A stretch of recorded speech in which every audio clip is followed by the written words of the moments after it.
다가왔습니다. 그래서 제가 예수님에 대한 말씀을 또 전해야 되겠다, 또 믿음에 관한 말씀을 전해야 되겠다 싶어서 오늘 이사야서 말씀 7장 14절 말씀을 제가 묵상하고 또 설교 말씀을 드리려고 합니다. 오늘은 임마누엘의 믿음이라는 제목으로 하나님의 말씀을 증거하도록 하겠습니다. 여러분 혹시 예수님의 또 다른 이름인 임마누엘, 그 임마누엘이 무엇인지 아십니까? 임마누엘은 하나님이 우리와 함께 하신다는 의미의 이름입니다.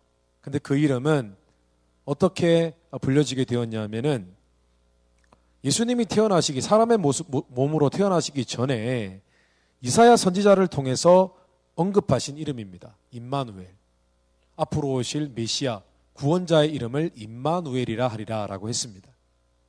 다시 말씀드리겠습니다. 임마누엘은 하나님이 우리와 함께 하신다라는 의미입니다. 그런데 예수님께서 이 땅에 사람으로 오시기 전에 임마누엘이라는 이름을 받게 되신 독특한 특별한 사연이 있어요. 여러분 궁금하지 않으세요?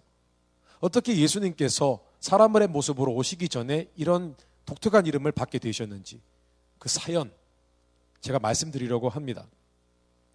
예수님이 탄생하시기 700년 전에 이스라엘 나라가 멸망하기 전에 그 이스라엘 나라가 그 이전에 남유다와 북이스라엘로 갈라졌습니다. 마치 남한과 북한이 갈라진 것처럼 갈라졌어요.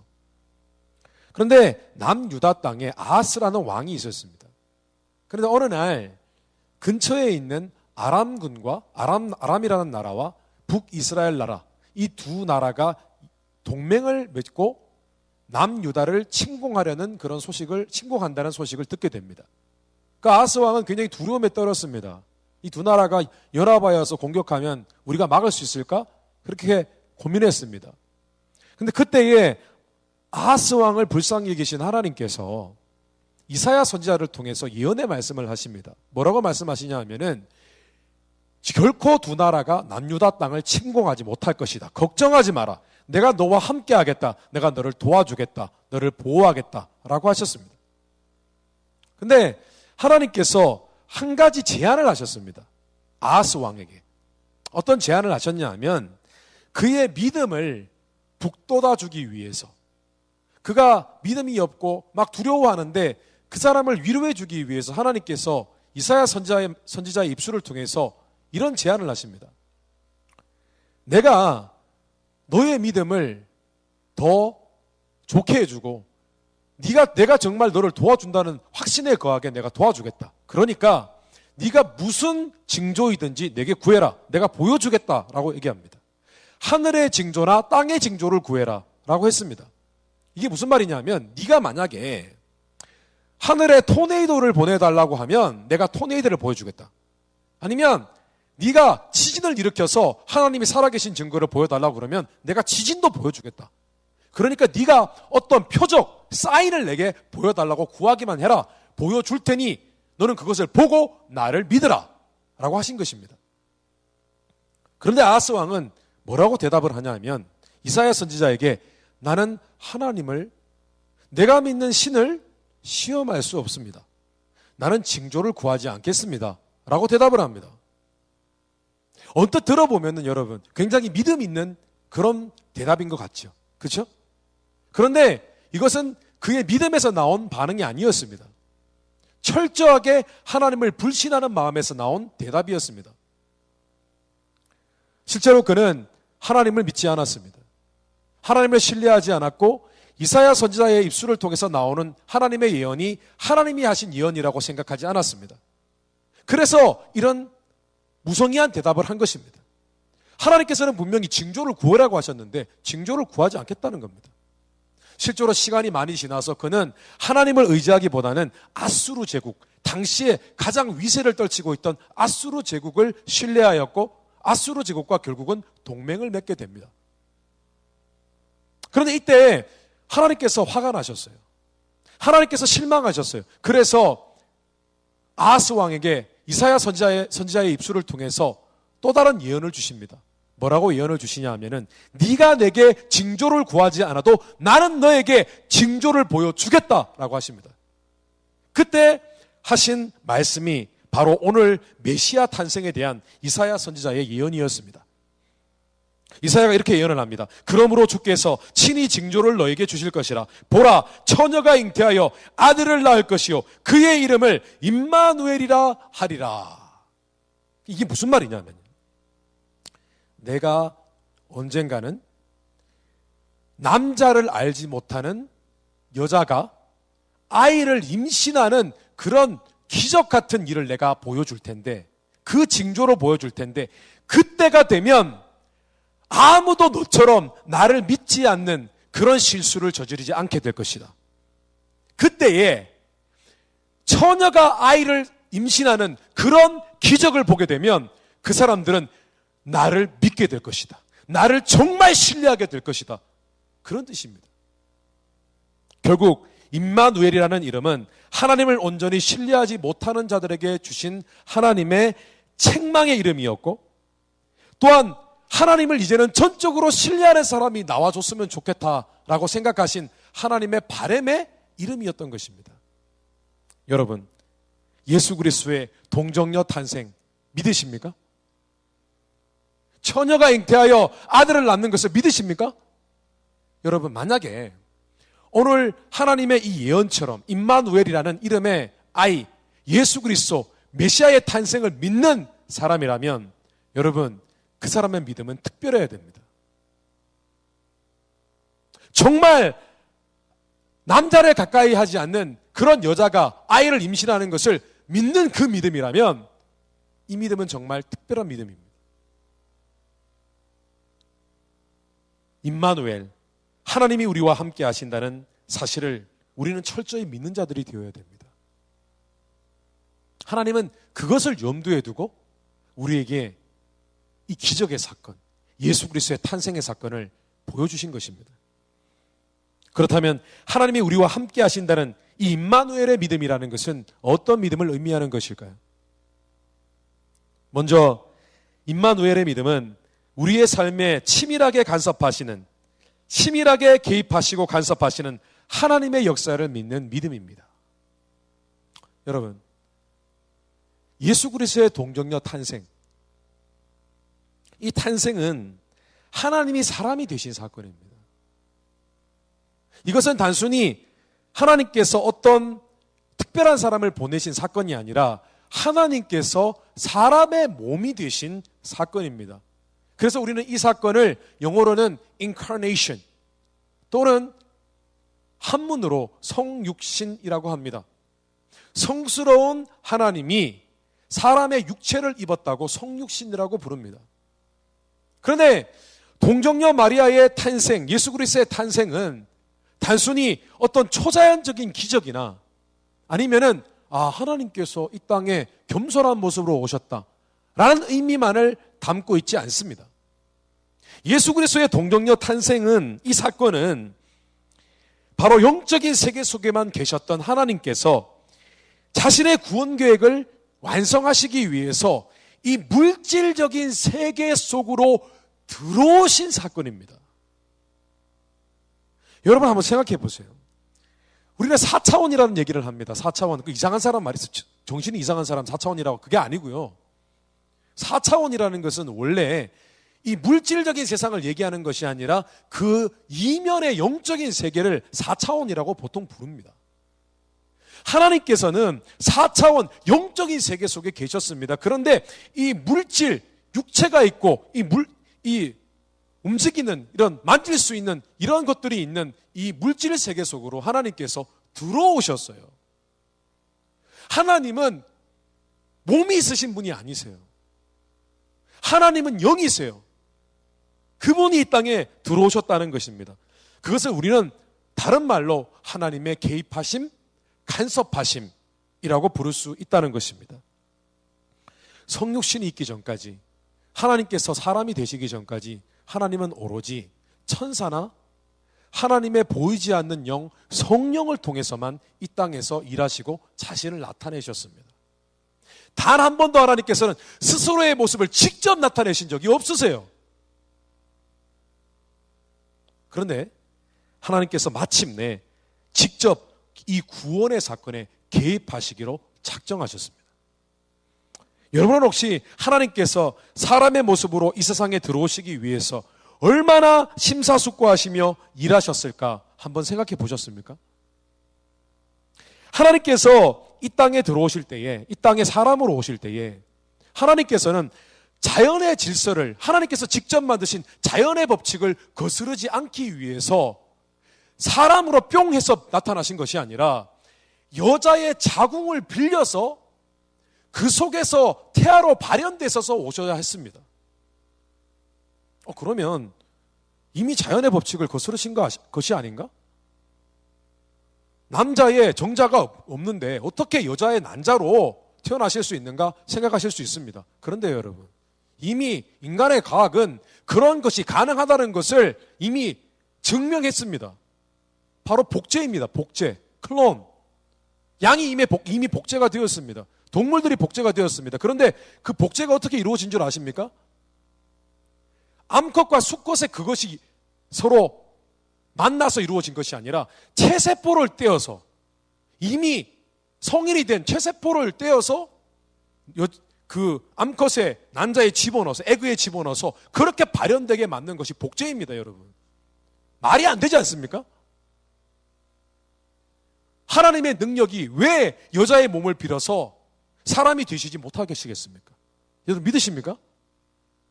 안 믿으신가요? 50년 전까지만 해도 여러분 복제라는 것이 개념 자체가 없었습니다. 체세포로 똑같은 것을 복제할 수 있다는 것을 생각해 본 사람이 없습니다. 여러분, 하나님의 능력이 이 땅에 오셔서 영적인 세계 속에 계셨던 그 하나님이 이 땅에 사람으로 오셨습니다. 다시 한번 여러분 묻겠습니다. 믿으십니까? 다 믿으신 줄 압니다. 그런데 하나님께서요, 사람이 되시기 위해서 여성의 자궁을 빌리셔야 했습니다. 그런데 하나님께서는 이미 오래전에 예수님께서 다윗의 자손의 그 계보를 통하여, 족보를 통하여 오시기로 예언을 하셨습니다. 그래서 이 다윗의 자손들 중에서 특별한 사람들을 찾으셔야 했습니다. 남자를 찾으시고 여자를 찾으셔야 됐습니다. 그런데 단순히 그냥 남자, 여자가 아니라 이미 결혼하기로 예정된 예비 부부를 찾으셔야 했습니다. 그리고 하나님께서 여자를 만나셨습니다. 천사를 보내셔서 만나게 하셔서 그 여자를 설득하십니다. 여인에게 네가 남자를 모르는데 아이를 갖게 될 것이다.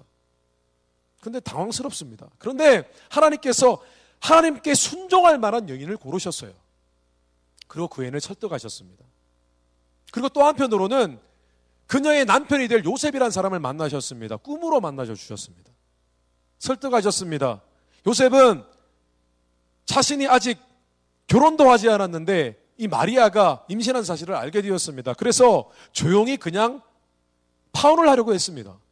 그런데 하나님께서 그를 설득하시기 위해서 꿈으로 만나 주셨습니다. 하나님께서 차근차근 이 땅에서 조근조근 하나님이 하실 일들을 계속해서 진행해 가셨습니다.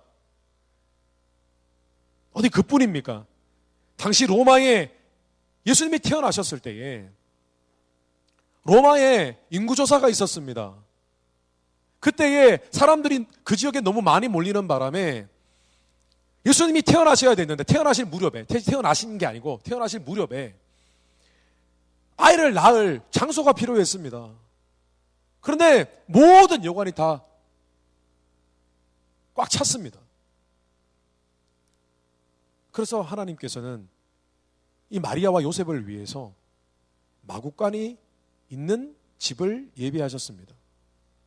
또한 마구간을 빌려줄 수 있는 주인의 마음도 만져주시고 예비하셨습니다. 뿐만 아니라 그래도 이 세상의 왕, 온 우주의 만물, 온 우주의 왕이신 예수 그리스도의 탄생이신데 어떤 극적인 이벤트가 필요했습니다. 그런데 아무도 그 이벤트를 꾸며줄 사람이 없었습니다. 그래서 어떻게 하신 줄 아십니까? 저 멀리 떨어져 있는 별을 보고 점을 치는 세 사람인지 모르겠습니다. 동방박사. 별을 보고 점을 치는 사람들을 통해서 메시아가 탄생될 것을 예언하셔서 그 사람들을 통해서 예수 그리스도의 탄생하심이 영광을 받으셨습니다. 축복을 받으셨습니다. 어디 또 그뿐입니까? 동방 박사가 오는 바람에 헤롯 왕이 메시아의 탄생을 알게 되었고, 그 때문에 헤롯 왕이 예수님을 죽이려고 했습니다. 그래서 하나님께서는 또 예수님과 마리아와 요셉을 피하게 하셨습니다. 하나님께서요, 이 땅에 오셨을 때에 그냥 예수님을 반대하는 사람 죽어, 예수님을 찬성하는 살아, 이렇게 하시지 않았습니다.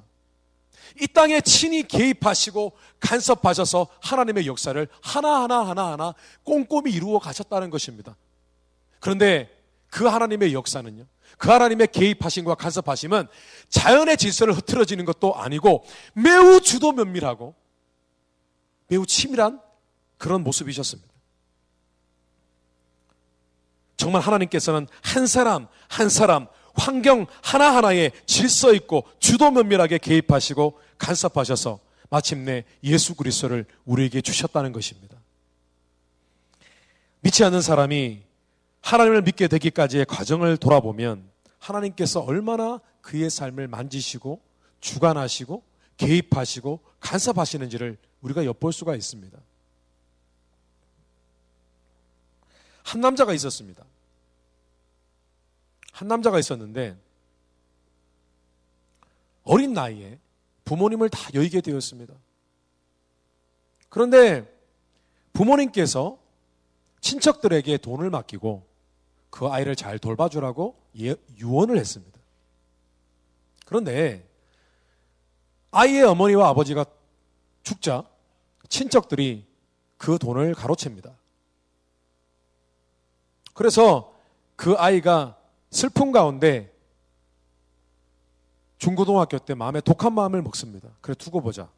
내가 반드시 성공하고 우리 가문을 일으켜 세울 것이다. 내가 반드시 저 사람들이 나보란 듯이 내가 성공할 것이다 라고 마음에 결심을 합니다. 그래서 열심히 공부하였습니다. 돈이 없는데 열심히 공부하고 아주 어린 동생을 자신이 돌보았습니다. 그리고 마침내 대학교를 졸업했습니다. 의사가 되었습니다. 의과대학을 졸업을 했습니다. 그런데 어느 날 자신이 대학교 졸업할 때까지 자신을 섬겨준, 자신을 키워준 고모님께서, 홀로 되신 고모님께서 마침내 병환으로 또한 돌아가셨습니다. 망연자실했습니다. 그래서 어떻게 할까? 장례를 치러야 되는데 고민을 했습니다. 그런데 장례를 치를 돈이 없었습니다. 그런데 마침 동네 근처에 교회가 있었는데 그 교회에 어떤 집사님이 이웃 사촌이었는데 그 집사님이 오셔가지고 장례가 난 걸 아시고 와서 도와주셨어요. 가서 교회에 가서 목사님을 불러서 기독교식으로 장례를 치렀는지 아닌지는 모르겠습니다만은 어쨌든 그 장례를 무사히 치르게 되었고 많은 도움을 입었습니다. 그것이 하나님께서 그 남자에게 다가가신, 그 남자의 삶에 간섭하신 첫 번째 사건이었습니다. 그런데 보통 사람이 그런 은혜를 입게 되어지면 한 번쯤은 교회를 방문하지 않습니까? 근데 남자는 교회를 방문해서 목사님에게 감사하다는 인사를 하지 않았습니다. 왜냐하면 그냥 교회 가는 것이 싫었기 때문입니다. 그리고 그 남자는 군의관으로 군복무를 마친 뒤에 본격적으로 병원 근무를 시작했습니다. 그런데 병원 근무를 했던 그 장소가 바로 기독교 재단의 종합병원이었습니다. 근데 그 기독교 재단의 종합병원에 갔더니 그곳에는 많은 의사 선생님들이 있었는데 그 닥터들 중에서 대부분이 기독교를 믿는 사람들이었습니다. 크리스찬들이었습니다. 그래서 그 사람들은 아침마다 모여가지고 잠깐 예배를 드리는 시간을 가졌습니다. 그분들이 그 남자가 예수님을 믿지 않는 사람이라는 것을 알고 매우 친절하게 대해주고 잘해주었습니다. 그리고 계속해서 권면했습니다. 우리 예배에 한번 나왔으면 좋겠다고. 우리가 서로 교제하는데 밥 먹는데 함께 했으면 좋겠다고. 그렇게 권유를 했습니다. 그런데 이상하게도 그 남자는 3년 동안 그 병원에 있는 동안 단 한 번도 그들과 예배를 드리거나 교제해 본 적이 없었습니다. 그것이 하나님께서 그 남자에게, 그 남자의 삶에 간섭하신 두 번째 사건이었습니다. 그리고 시간이 지났습니다. 근무하던 병원을 그만두고 개인 병원을 개원하게 되었습니다. 그런데 어느 날 갑자기 불교를 믿던 아내가 갑자기 전도를 받아서 교회를 가기로 하는 것입니다. 남편에게 교회를 간다고 얘기하는 것입니다. 남편은 충격을 받았습니다. 나는 별로 예수쟁이들 좋아하지 않는데, 내가 지금까지 내 삶에 뭔가 기독교가 내 삶에 계속해서 들어오려고 하는데 그 불안한 감정을 씻을 수 없었는데 마침내 우리 가정에 예수님을 믿는 사람이 나타났구나. 그것이 너무 싫었습니다. 그것이 그 남자의 삶에 하나님이 간섭하신 세 번째 사건이었습니다. 그런데 그 남자는 하나님을 믿을 수 없었습니다. 오히려 하나님을 믿게 된 아내를 싫어하게 되었습니다. 하나님을 거부했습니다. 그리고 가정에서 하나님을 몰아내려고 최선을 다했습니다. 그런데 그러던 어느 날 시간이 지나서 사랑하는 첫째 아들이 우울증이라는 그런 병을 얻게 되었다는 사실을 알게 되었습니다. 심각한 고민에 빠졌습니다. 7년 동안 끊었던 담배를 다시 피우게 되었습니다. 마음이 너무 힘들었기 때문입니다. 그래서 아들을 고치기 위해서 상담도 받게 하고 약도 먹여보고 심지어 무속인의 도움을 받아 굿도 해보았습니다. 그런데 아들의 증세는 계속해서 심각해져만 갔습니다. 그런데 어느 날 아내가 이런 얘기를 하는 것입니다. 우리 아들의 병은 기도해야 나을 수 있어요. 믿을 수 없었습니다. 말도 안 되는 소리였습니다. 그런데 지푸라기라도 잡는 심정으로 아내가 아들과 함께 기도원에 가도록 허락해 주었습니다. 그런데 1년이 넘게 차도가 없던 아들이 기도를 받기 시작하면서부터 아이가 점점 낫기 시작하는 것입니다. 그리고 어느 날 아이가 공부를 하고 싶어요 라고 얘기하는 겁니다. 남자는 기독교에는 뭔가 신비한 일이 있구나 라는 것을 생각하게 되었습니다. 이것이 하나님께서 남자의 인생에 간섭하신 네 번째 사건이었습니다. 그런데 여전히 하나님을 믿거나 받아들일 마음은 없었습니다. 그리고 7년이 지났습니다. 어느 날 남자의 건강에 큰 문제가 찾아왔습니다. 병이 들었습니다. 몸이 많이 아팠습니다. 지금까지는 자신의 인생에 믿을 것은 자신밖에 없었는데 약해져 버린 자신의 몸, 자신의 마음을 더 이상 믿을 수가 없게 되었습니다. 그리고 마침내 하나님을 받아들이게 되었습니다. 하나님을 믿게 되었습니다. 이것이 바로 하나님께서 그의 삶에 간섭하신 마지막 5번째 사건이었습니다. 여러분, 이 간증은 제 아버지의 삶을 아버지의 관점에서 재구성해 본 것입니다. 여러분, 하나님께서는 마치 송곳이 빈틈없는 것을 비집고 들어가듯 사람의 개인사와 또한 사람의 복잡한 인간사에 와서 깊이 개입하시고 간섭하고 계십니다. 그분의 개입하심은 잘 보이지 않지만 질서 있게 이루어지고 주도 면밀하게 이루어져서 때로는 보이지 않지만 그 무엇보다 확실합니다. 그 무엇보다 정확합니다. 그래서 하나님을 믿는 자들은요, 어떤 어려움이 와도 하나님이 지금 개입하시고 이 일에 개입하시고 간섭하시고 계신다는 것을 믿으셔야 됩니다. 하나님의 간섭하심과 개입하심은 조금도 실수가 없으시고 정확하게 그 일을 해나가고 계신다는 것을 우리는 믿어야만 한다는 것입니다. 여러분, 믿으십시오. 그런데 만약에 여러분들 가운데 뭔가 하나님께서 이 자리로 인도하셨다, 뭔가 나를 움직이고 계신다는 것이 느껴지지만 아직 하나님을 받아들이고 믿지 못한 사람들은, 오늘 그런 분들이 계시다면 여러분, 오늘 그런 예수 그리스도를 믿게 되시기를 주님의 이름으로 축원합니다. 그 예수님을 마음으로 영접하게 되시기를 주님의 이름으로 축원합니다.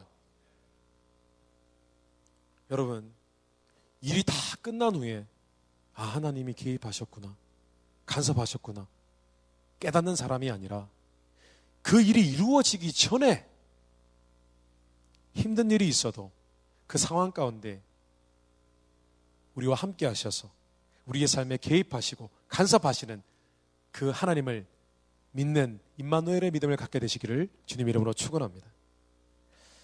둘째로 임마누엘의 믿음은 광대하신 하나님의 역사를 믿는 믿음입니다. 광대하신 하나님의 역사입니다. 하나님께서는 점과 같은 이 베들레헴의 한 가정에서부터 하나님의 일을 시작하셨습니다. 정말 점과 같은 한 아기로부터 하나님의 일을 시작하셨습니다. 처음에는 아무 일이나 하지 않는 것 같았어요. 목수의 아들로 태어났어요. 본인도 목수였습니다. 그런데 그 사람으로 오신 그 하나님께서 마침내 모든 것을 버리시고 심지어 하나님으로서의 기억조차 버리시고 이 땅에 오셨을 때에 평범한 삶을 30년 동안 사셨어요. 그런데 30년이 지났을 때에 30살 무렵이 되셨을 때에 마침내 예수께서는 자신이 하나님이고 하나님의 아들이시는 것을 알게 되셨습니다. 그리고 그때부터 하나님의 사역을 시작하십니다. 정말 아무것도 일어나지 않을 것 같았습니다. 그냥 평범한 목수가 하나님 믿고 기적을 행한다라고 생각했습니다. 그런데 그렇지 않았습니다. 예루살렘 도시가 발칵 뒤집어졌습니다. 예수 그리스도께서 복음을 전하시고 기적을 베푸실 때마다 하나님의 일이 일어나고 하나님의 말씀이 증거되고 하나님의 사람들이 나타나기 시작했습니다. 예루살렘만 그랬던 것이 아닙니다. 온 유대 땅이 하나님을 믿게 되었습니다. 온 유대 땅이 예수님을 믿게 되었습니다. 어디 유대 땅만 그랬습니까? 사마리아까지 퍼졌으며 결국 온 유럽과 전 세계를 휩쓸었습니다. 혹자는 이런 분위기가 결국은 점점 사라질 그런 많은 종교들, 그 종교들의 하나에 불과하다라고 평가를 하였습니다. 그런데 여러분, 2000년이 지났습니다. 뚜껑을 열어보니 이 땅에 어느 곳에도 복음이 전해지지 않은 곳이 없어졌습니다. 이제 조금 있으면 전 세계 모든 열방의 모든 족속들 가운데 예수 그리스도의 복음이 전해지는 것입니다. 여러분, 복음은 모든 믿는 자들에게 구원을 주시는 하나님의 능력이라고 했습니다. 능력입니다. 예수 그리스도의 복음을 믿는 자들, 동정녀 탄생을 믿는 자들, 그들의 삶은 하나님의 능력으로 충만해지는 것입니다.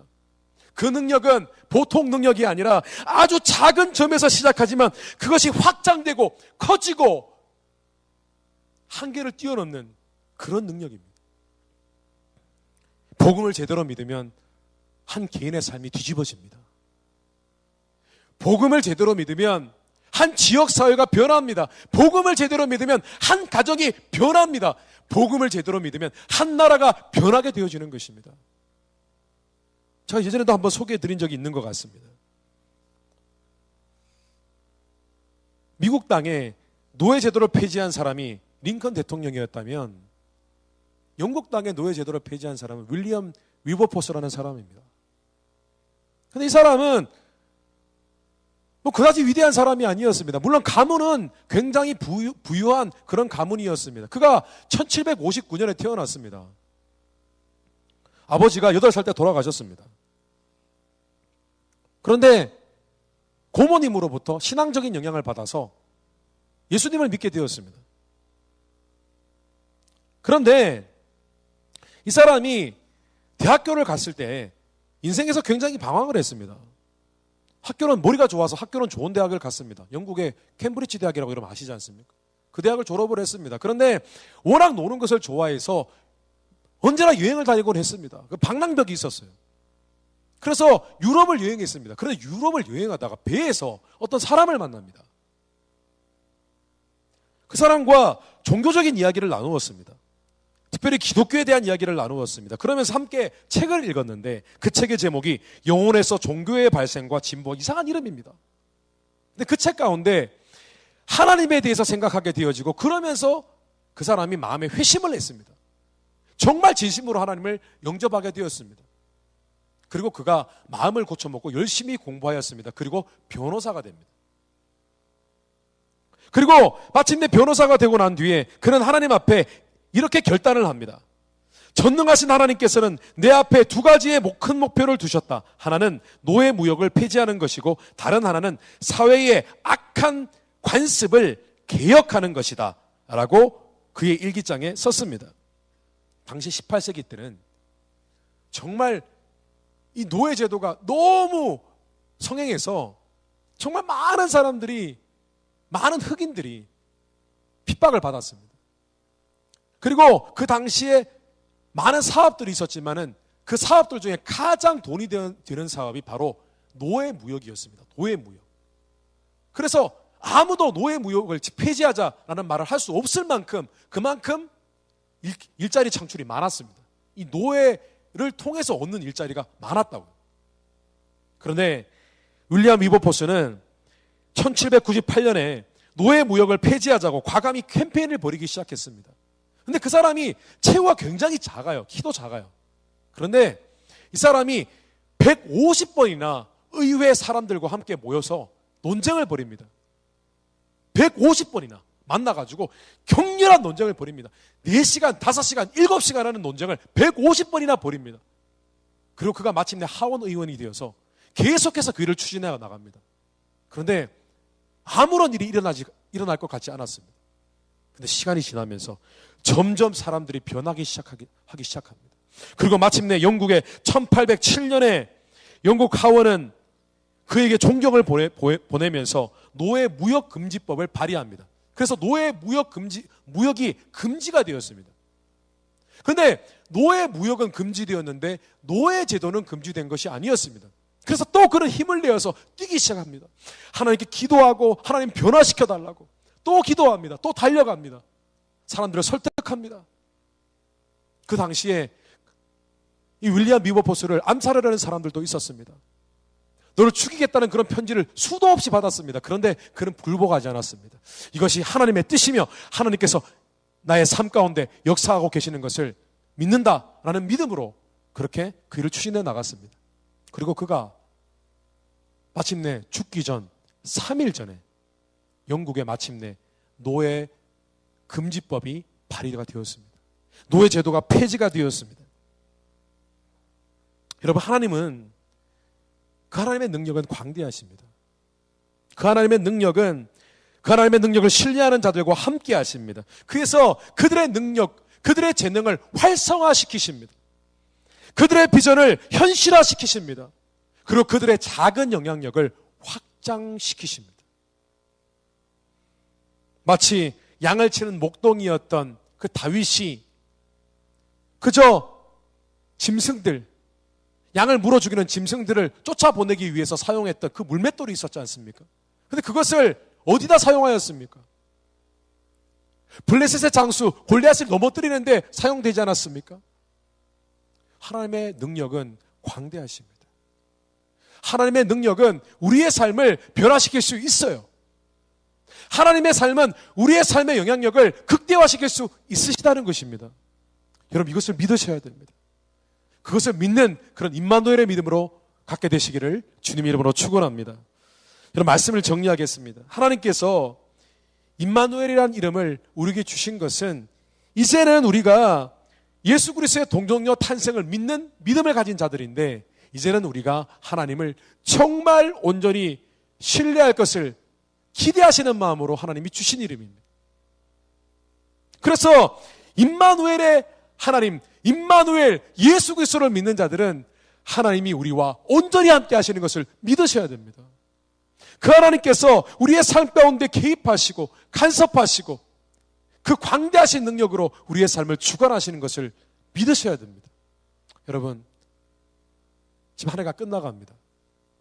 또 다른 한 해가 시작됩니다. 계속해서 반복되어질 것입니다. 그런데 이 한 해를 바뀌어지는 이 전환점이 되어지는 이 시기에 우리가 무엇을 붙들어야겠습니까? 여러분, 여러분의 믿음이 임마누엘을 믿는 임마누엘의 믿음이 되시기를 주님 이름으로 축원합니다. 임마누엘의 믿음으로 이 한 해를 마감하시고 새로운 한 해를 시작하게 되시기를 주님 이름으로 축원합니다. 그 임마누엘의 믿음으로 여러분 기도하시고 삶 가운데 승리하게 되시기를 주님 이름으로 축원합니다. 다시 기도하겠습니다.